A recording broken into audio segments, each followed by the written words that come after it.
Today, I'm gonna make spaghetti and meatballs, which is a classic dinner in my house. But these aren't just any old meatballs, these are Davison house meatballs. And if you come to dinner here on spaghetti and meatball night, this is what you get. And I love them because they're insanely easy to make. You could have this whole dinner done in less than an hour. Let's get started on the easiest meatballs in the world. Now, I helped develop this recipe 20 some years ago. I loved it because it was super fast. You could get these meatballs in the skillet in minutes. And that's what we're gonna do today. Now it's starting with turkey. But of course, over the years, I've found you can use any kind of meat. We often make them with all beef or a combination of beef and pork. But turkeys are really nice, especially if it's a weekday. All right, and so this is the magic right here, a container of pesto. This is a 7-ounce container of pesto. And this is the pre-made stuff, obviously. So this pesto is from the refrigerator, and that's key. You don't want the jarred stuff on the shelf in the grocery store. You want to get the chilled stuff, usually next to the hummus if you're in my grocery store. And you're gonna add the whole container, 7 ounces of pesto to 1.5 pounds of meat. And now for the binder, we're just gonna use panko. That's Japanese breadcrumbs. We're gonna add 2/3 of a cup. This helps absorb some of the moisture and also makes a bit of a panade with the moisture in the pesto. It's 1/3 of a cup, 2/3 of a cup. I'm gonna add a little bit of salt, just a 1/2 teaspoon of table salt, and a little bit of pepper. And now the fun part, get in there with your hands, take your rings off. I took my rings off already because you're gonna use your hands and just knead this together. Now, of course, you could use a spatula if you wanted to, but it's more fun to get your hands in there. And actually, I think your fingers do a better job of incorporating all those ingredients. All right, so if you think about that pesto, it has garlic, has Parmesan, has some nuts, and of course, it has all that basil and a little bit of olive oil. And all that flavoring just makes it so easy to make a flavorful meatball with half the work. I'd say less than half the work. All right, so there we have it. Now, I'm gonna portion the meatballs. Now, different days I get different size meatballs. Sometimes the meatballs are really big. Sometimes they're really teeny. Usually I wind up with about 16 or so meatballs. I like using a spring-loaded scoop. It helps me portion a little bit better. And at the end of the day, it doesn't matter how big the meatballs are as long as they're the same size so that they cook at the same rate. Using the scoop to help me portion, roll it into a meatball, and then you drop it. Oh, those look different. See, that's not gonna cook at the same rate. So at this point, I decide which size am I going for. I think I'm gonna go for the smaller size. Those are better. All right, so that's the size we're going for today. Let's see how many we get. So we started making these meatballs when my daughter was really young, just because they're so blissfully easy. And actually, my husband Ian has taken on most of the meatball cookery these days, and he's twisted this recipe a lot. He, as I mentioned, he likes to use a combination of meats, and sometimes he sneaks some other stuff in there he hasn't even told me about, his secret meatballs. But either way, these are the only meatballs my daughter will eat. Even if we go to like a really nice Italian restaurant and they have amazing meatballs, she'll be like, nope, this is not my meatball. These pesto meatballs, super fast, are the only meatballs she'll eat. All right, so these meatballs are ready for the stove, and that's one of the reasons why I love this recipe. You can make the meatballs and just start cooking them right away. So here I have my favorite 12-inch nonstick skillet.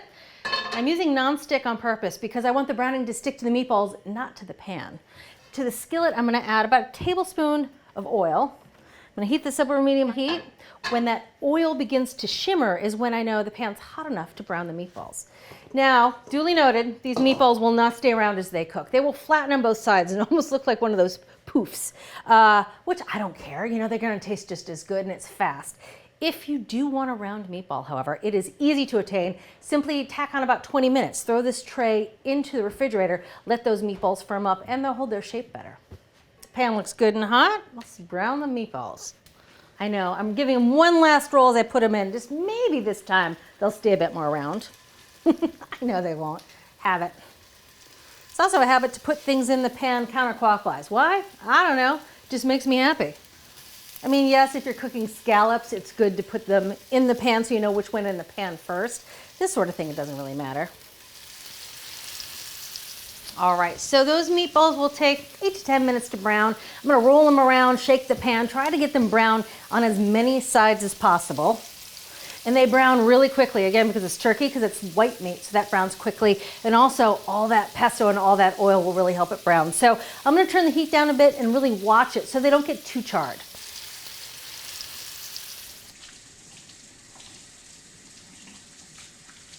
And the only other prep I really have to do is deal with the tomato sauce, because you need tomato sauce for the meatballs. So what I'm gonna do is I'm gonna use 3 cans of tomatoes here. And they're the 14.5 ounce, the little guy, diced tomatoes. And I like using diced tomatoes because I want 2 textures in the sauce. I want a nice smooth sauce, but I want bits of tomato. So what I'm gonna do is take 2 of the cans, and I'm gonna process them till they're nice and smooth, but I'm gonna leave this 3rd can as it is. That way you'll get a nice variety of textures. You can use a food processor. I think a blender is a bit easier. All right, that's it for the tomatoes. That is good browning. So what I'm gonna do is try to get that same browning all over each meatball.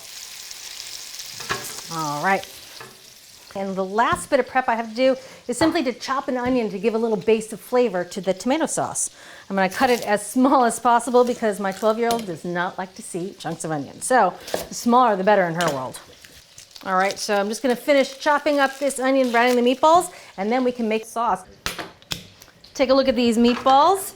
Oh, maybe I should start calling them meat poofs because they're not really balls anymore. This one's almost got a pyramid shape to it. All right, so I'm gonna take them out of the pan. They're not all the way cooked through. They're just nicely browned. I'm gonna finish cooking them in the sauce. That way they'll cook through and the sauce will get more flavor. Take them out of the pan. You can see a lot of oil has come out of these meatballs because I used a lot of pesto. We're gonna save some of that oil because that oil is really good flavor for this sauce. But depending on the brand of pesto, you get different amounts of oil that come out. And that's just a bit too much for me. A little goes a long way. So I'm gonna pour it all out, then just add some back. Whoop. All right. Add a little less than half that back. Into the hot pan goes the onion. Always gonna add a little bit of salt with the onion. Just a pinch or 2.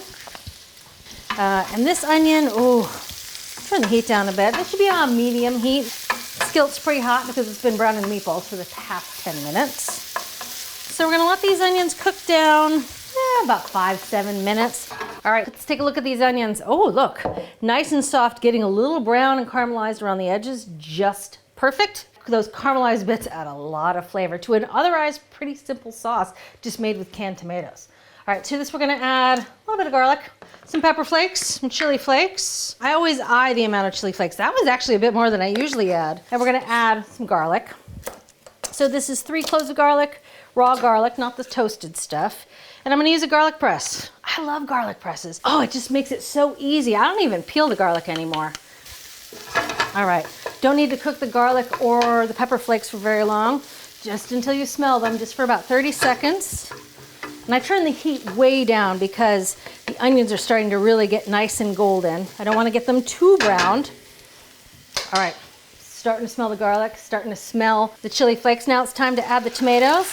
That's the can of diced tomatoes that I did nothing with. And then here's the pureed tomatoes.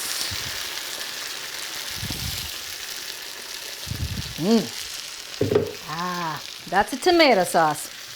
So we're just gonna let this tomato sauce simmer for about 10 minutes before we add the meatballs back to the pan.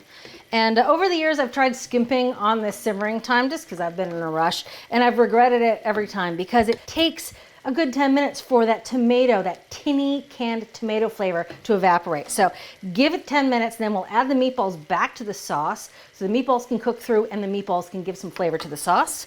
So all in all, it's not very long, really. 20 minutes and the meatballs will be done from here. That sauce has been simmering for 10 minutes and the pasta water is ready for the pasta. Now, I don't salt my pasta water before I bring it to boil, unlike my husband who salts it then brings it to a boil.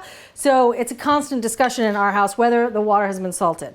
But because I'm cooking, it hasn't been salted. It's a big pot of water. The more water, the better when cooking pasta, really. And this is a pound of spaghetti. This is my favorite brand of spaghetti because it's on the chubby side, like me, and it kind of balloons up and has a really good mouthfeel and it tastes amazing. This texture is not for everyone, this thicker spaghetti, but like I said, it's my favorite. All right, turn in the pasta back on high. You want to bring that water back to a boil as quickly as possible. All right, so I've added all the spaghetti. I'm also just tossing it around. If you don't toss it around right when it gets in the water, I think it tends to stick together, especially this brand, which is a bit thicker. So just gonna take a minute, stir the pasta, separate it with tongs. All right, make sure it's all submerged. I put the lid back on, just a little cockeyed, because I want to trap as much heat as I can to bring that water back. But if you put it all the way on, obviously it'll boil over. So that's how I cook my pasta. All right, these meatballs, ready for the sauce. Oh yeah. La la la la la la la. That song always comes in my head when I'm making spaghetti meatballs. I don't know why. All right, so meatballs are in. Again, this is just gonna help those meatballs cook through. It's gonna flavor the sauce nicely. And so I'm just gonna spin the meatballs around, make sure they're well coated with sauce. Bring it back to just a gentle simmer. And I'm gonna put the lid on. Help trap the steam, help warm the meatballs through, cook them through, but I don't want to evaporate any more of that sauce because I want that sauce to have a really nice consistency. I don't want it to get too thick. Only one way to check if the pasta's done, and that's to ask your husband to come in and taste it for you. I'm just kidding. Ian, just kidding. I see people throwing against the wall. I've actually never thrown pasta at the wall. I mean, I know it doesn't work. Sounds fun. Sounds like a mess to clean up though. Only way to test pasta if it's done is to eat it. I'm cooling it off right now. This is my patented method for cooling off spaghetti before you taste it. Perfect. This is an old ATK trick. So in the sink I have a colander. In the colander, I have a liquid measuring cup. And what it does is when you're in the rush of making dinner and you're always draining pasta at the last minute, you always forget to save some of the pasta cooking water. And that water is flavored, it's starchy, and it is a great way to loosen up a sauce if it's been sitting a while and it's gotten too thick. So the trick worked again. Taking some pasta water out, just in case we need it. This goes back in the sink. Now I get to drain the pasta. Another ATK trick, how to drain pasta. Don't shake it, you just hold it up for 10 seconds. Don't ask me why 10 seconds, but every time I count to 10. 7, 8, 9, 10. Because you want some of that water left in there. That water is a good sort of way to keep the pasta loose. All right, I'm gonna take some of the sauce from the skillet, add it to the pot of pasta.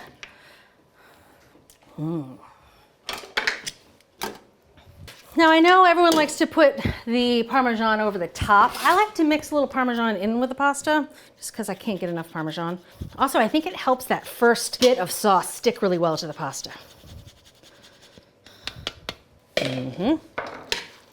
All right, so I'm just gonna dump. Oh, that's how I style food. I don't style it. Next, the meatballs go right on top. Here I have some fresh basil.